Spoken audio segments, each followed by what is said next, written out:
Hey, Pastor Steve Waldron, we're grateful you're here with us today. We're taking a verse-by-verse and word-by-word journey through the book of Proverbs. We're in lesson 63. We're in Proverbs 22, verse 13. A lot of great stuff. I call the book of Proverbs an epistle of the Old Testament because it's Christian living. And so it's not like Ecclesiastes. We won't go into the differences there.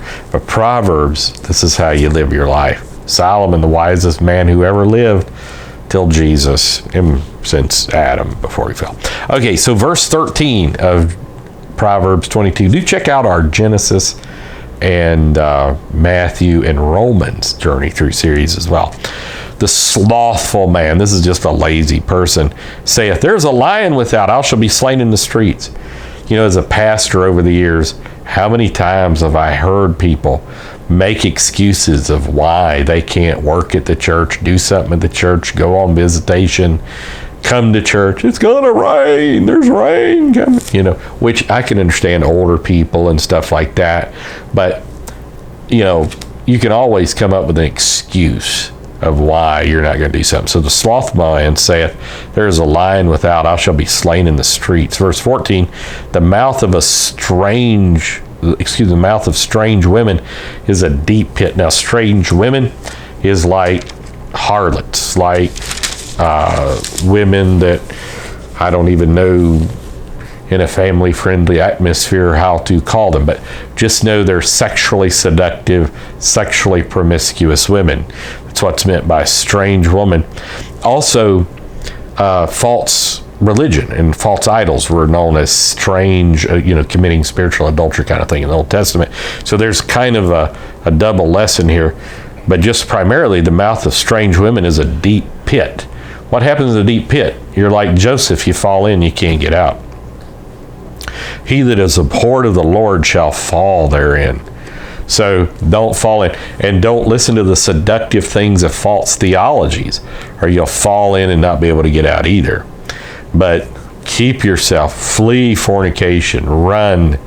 Immodest women are the mortal enemy of godly men, and immodest men are the mortal enemy of godly women as well, and sexually perverse people.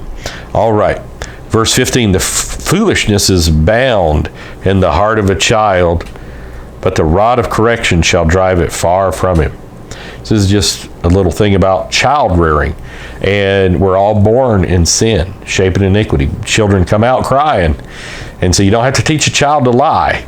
You tell them not to do something, they're going to be like, I remember one time my mama was frying fried chicken. She had these little silver pinchers.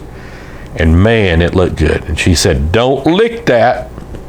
It looked so good. So when she turned her back, I fried my tongue on that thing.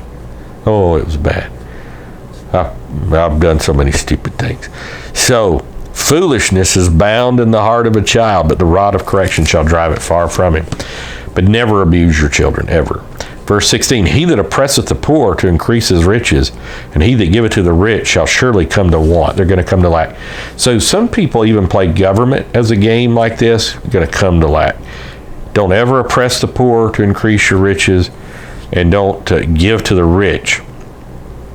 Curry favor with them, shall surely come to want. So special tax breaks and all that, of course you're going to go broke because you're violating a biblical principle. Bow down thine ear and hear the words of the wise.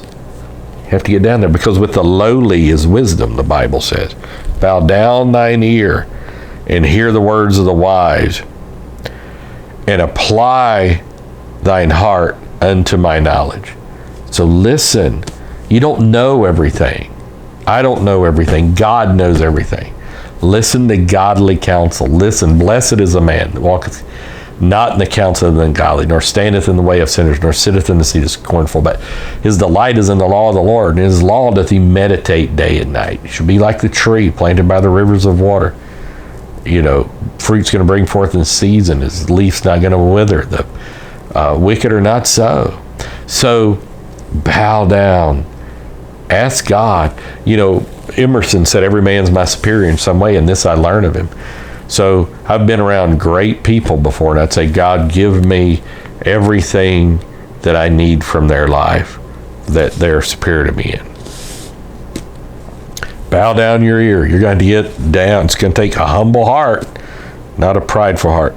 Verse 18, for it is a pleasant thing if thou keep them within thine heart, knowledge, wisdom. They shall withal be fitted in thy lips. So if you got it in your heart, out of the abundance of the heart, the mouth speaketh, you'll be able eventually to speak these words of God. Let the word of Christ dwell in you richly unto all wisdom, and the words of knowledge and wonderful life lessons from elders and people of time gone by. People are smarter than you and me. God bless. I love you. Thanks for being here. Join us daily. We'll see you later. Bye-bye.